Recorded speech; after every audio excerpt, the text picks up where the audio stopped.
Either or by Soren Kierkegaard. Part 2 or Aesthetic Validity of Marriage. There is a restlessness in me over which consciousness nevertheless hovers. Bright and clear, my whole soul is concentrated upon this single point. My understanding contrives 100 plans. I arrange everything for the attack, but it miscarriages at a single point. And then my almost diabolical dialectic is instantly ready to explain what happened in such a way that it will benefit the new plan of operation.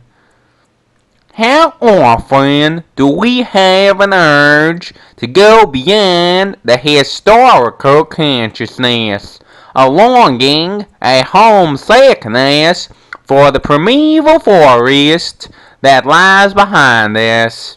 And does not this longing acquire a double significance when it joins to itself the conception of another being whose home is also in that region? Therefore, every marriage, even one that is entered into after sober consideration, has an urge, at least in particular moments, to imagine such a foreground. And how beautiful it is that the God who is spirit also loves the earthly love. That there is much lying among married people on this score, I readily admit to you, and that your observations along this line have frequently amused me. But the truth in it ought not to be forgotten. Perhaps someone thinks it is better to have complete authority in the choice of one's life partner. But such an expression as that betrays an extreme narrowness of mind and a foolish self-importance of understanding, and has no intimation that in its genius romantic love is free, and that precisely this genius constitutes its greatness. What you altogether lack, is faith. Instead of saving your soul by entrusting everything to God, instead of taking this shortcut, you prefer the endless roundabout way, which perhaps will never take you to your destination. And the instant becomes the main thing. And how often have these brazen words been heard from that kind of lover to the unhappy girl who could love only once? I do not ask for so much. I am satisfied with less. For be it from me to demand that you go on loving me forever, if you will just love me in the moment I desire it. Lovers of that sort know very well that the sensuous is transitory. They always know which is the most beautiful moment, and with that they are satisfied. Such an attitude is absolutely immoral theoretically. However, it contains in a way an advance toward our goal, inasmuch as it lodges a verifiable protest against marriage. Insofar as this same disposition tries to assume a somewhat more respectable appearance, It restricts itself not only to the particular moment, but extends this into a longer period of time, yet in such a way that instead of assimilating the eternal into its consciousness, it assimilates the temporal, or in this opposition to the eternal, entangles itself with the conception of a possible change in time. It thinks that one can probably stand living together for some time, but wants to keep an escape open in order to make a choice if a happier choice comes along. It makes marriage into a civil arrangement. One needs only to inform the proper authority that this marriage is over and a new one has been contracted, just as one reports that one has moved. Whether the state is served thereby I shall leave undecided. For the particular individual, it must truly be an odd relationship. It is beautiful and healthy if a person has been unfortunate in his first love, has learned to know the pain of it, but nevertheless remains faithful to his love, has kept his faith in this first love. It is beautiful if in the course of the years he at times very vividly recalls it, and even though his soul has been sufficiently healthy to bid farewell, as it were, to that kind of life in order to dedicate himself to something higher, it is beautiful if he then sadly remembers it as something that was admittedly not perfect, but yet was so very beautiful. And then sadness is far more beautiful and healthy and noble than the prosaic common sense that has long since finished with all such childishness. This devilish prudence of choir director Basil, that fancies itself to be healthy, but which is the most penetratingly wasting illness.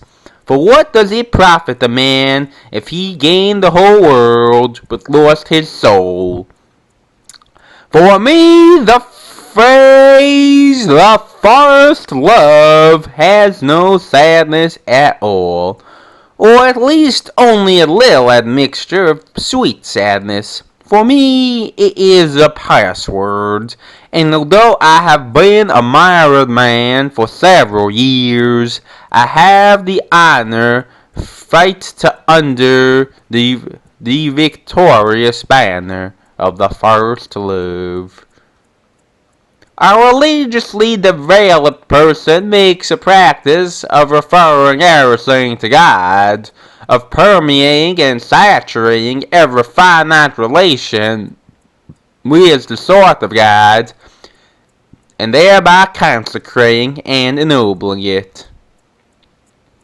The way it happens is that in taking their first love to God, the lovers thank God for it. Thereby an ennobling change takes place. It is truly far more beautiful to take the beloved as a gift from God's hand than to have subdued the whole world in order to make a conquest of her. For the happy individualities, the first love is also the second, the third, the last. Here the first love has the qualification of eternity. For the unhappy individualities, the first love is the instant. It acquires the qualification of the temporal. Isaac presumably dared with a certain degree of assurance to expect that God would surely choose a wife for him who was young and beautiful and highly recommended by the people and lovable in every way. But nevertheless, we lack the erotic, even if it was the case that he loved this one chosen of God with all the passion of youth. Freedom was lacking. What kind of authority is it that dares to thrust itself between me and my bride? The bride I myself have chosen, and who has chosen me. And this authority will command her to be faithful to me. Does she need then a command? And what if she would be faithful to me only because a third party, whom she loved more than me, commanded it? And it orders me to be faithful to her. Do I need to be ordered? I who belong to her with my whole soul? And this authority determines our relation to each other. It says that I am to order and she is to obey. But what if I do not want to order? What if I feel too inferior for that? No, her I will obey. For me, her hint is my command, but I will not submit to an alien authority. Alone in his kayak, a person is sufficient unto himself, has nothing to do with any person except when he himself so wishes. Alone in his kayak, a person is sufficient unto himself. But I cannot really understand how this emptiness can be filled. But you do have a person who can help fill up the time. You should say, therefore, alone in one's boat, alone with one's sorrow, alone with one's despair, which one is cowardly enough to prefer to keep rather than to submit to the pain of healing. Allow me to point out the dark side of your life. Think of the pain, sadness, and humiliation involved in being in this sense a stranger and an alien in the world. Think of family life in its beauty, founded on a deep and intimate community in such a way that what joins it all together is still mysteriously hidden.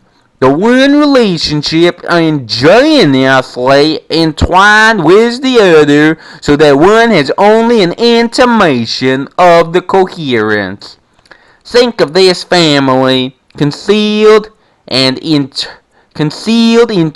life, clad in such beautiful external form that one nowhere encounters the hardness of the joints. And now contemplate your relationship to such a family.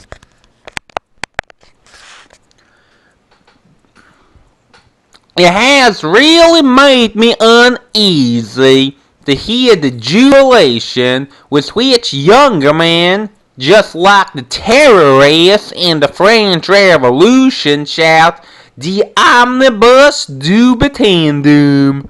Perhaps I am prejudiced, but I do believe, however, that we must distinguish between personal and scientific doubt.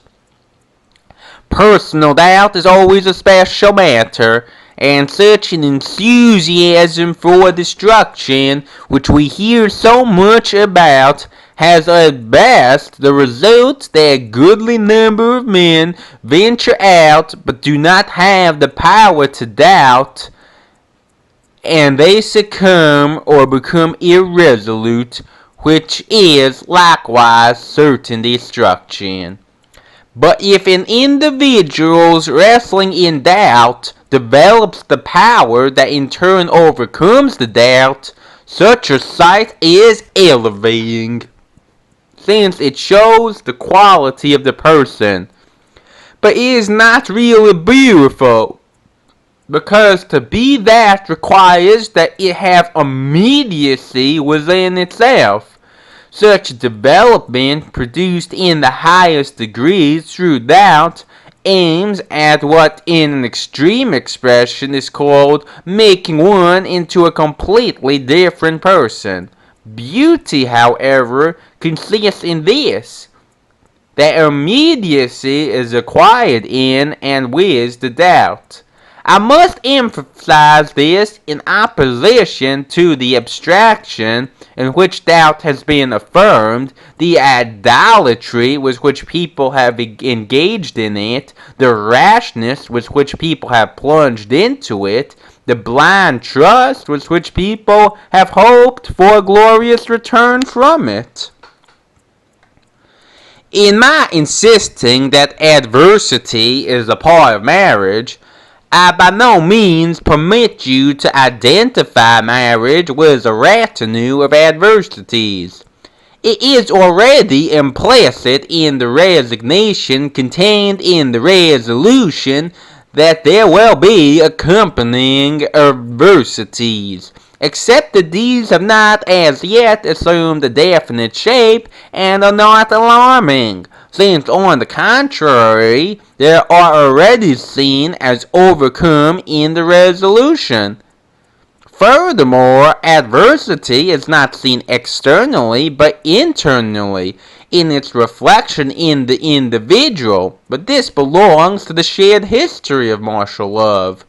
Secretiveness becomes a contradiction when it has nothing to keep secret.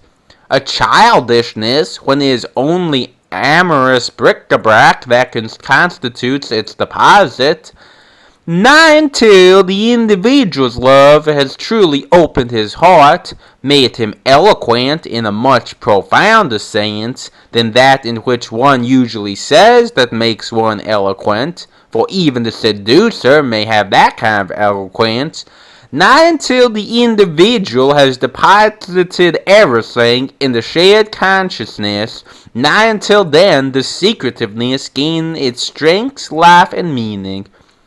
But a decisive step is required for this, and consequently courage is also required. Yet martial love collapses into nothing if this does not take place, for only thereby does one show that one loves not oneself, but another. In no way does the secrecy system lead to a happy marriage, and thus neither to an aesthetically beautiful marriage. No, my friend, honesty, frankness, openness, understanding, this is the life principle in marriage. Without this understanding, marriage is unbeautiful and actually immoral. For then the sensuous and the spiritual, which love unites, are separated.